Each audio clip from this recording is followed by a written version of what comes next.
Hey everyone!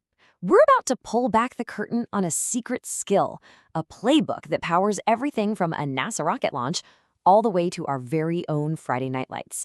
Let's get right into it. So what do they have in common? I know, it sounds like a trick question, right? One's all about touchdowns and school spirit, the other is, well, it's literally rocket science. But believe it or not, they both run on the exact same playbook for success. You know that feeling, right? You're in a group project, the deadline is creeping up, and nobody has a clue who's supposed to be doing what. It feels like pure chaos. There's gotta be a better way. And guess what? There is. The pros, we're talking Google, we're talking NASA, they use a secret playbook to turn those chaotic ideas into amazing results. It's called project management, and today we're gonna make it your playbook too. Okay, first things first. To use the playbook, you gotta learn the language. These next few terms, they're the absolute foundation for getting anything done, whether it's a school fundraiser or the next big app. All right, our first word is deliverable. This is just a fancy way of answering the most important question of all. What are we actually making? It's the finish line, it's the final thing you hand in. So, in class, your deliverable is that finished Google Slides presentation. Out in your career, it could be a fully built mobile app for a huge client. The goal's the same: deliver that finished product.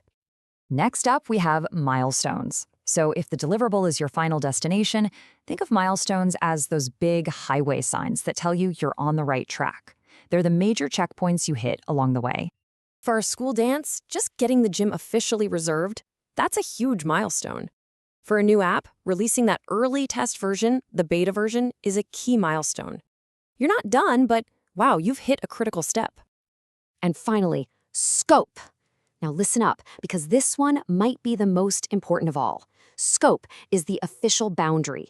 It defines everything you are going to do, and, just as important, everything you are not going to do.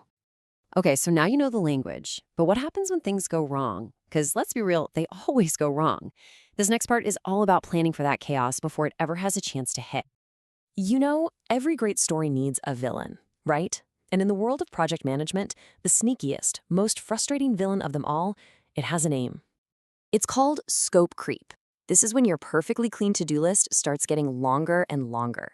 So you're planning the dance, and someone comes up and says, hey, while you're at it, can you also design and order t-shirts without giving you any more time or money?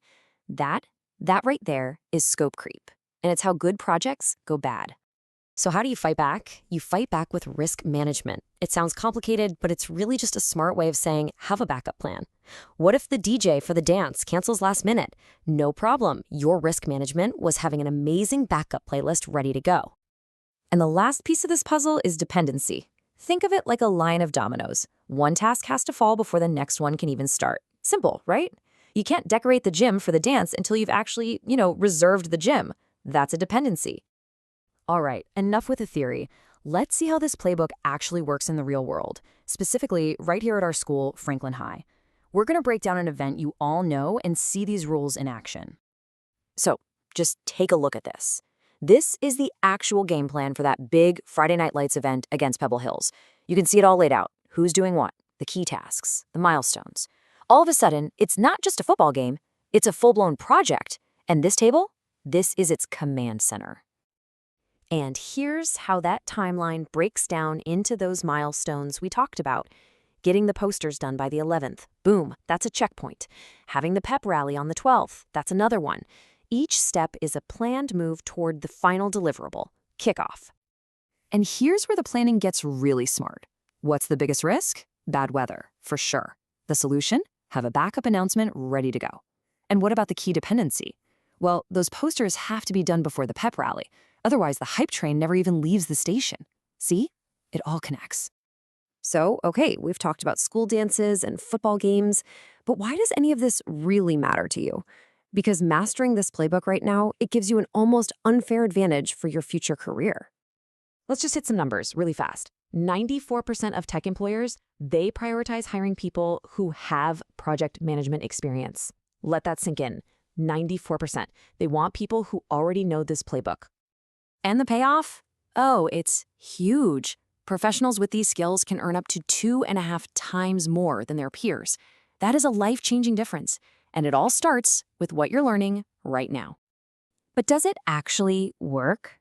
I mean, look at this chart. Projects that use these skills have a 73% success rate, and projects that don't, just 27%. This isn't about luck. It's about the power of having a good plan. So remember that chaotic group project from the beginning? It's not a chore anymore. It's your practice field. It is your chance to define the scope, set the milestones, and actually lead your team to a win.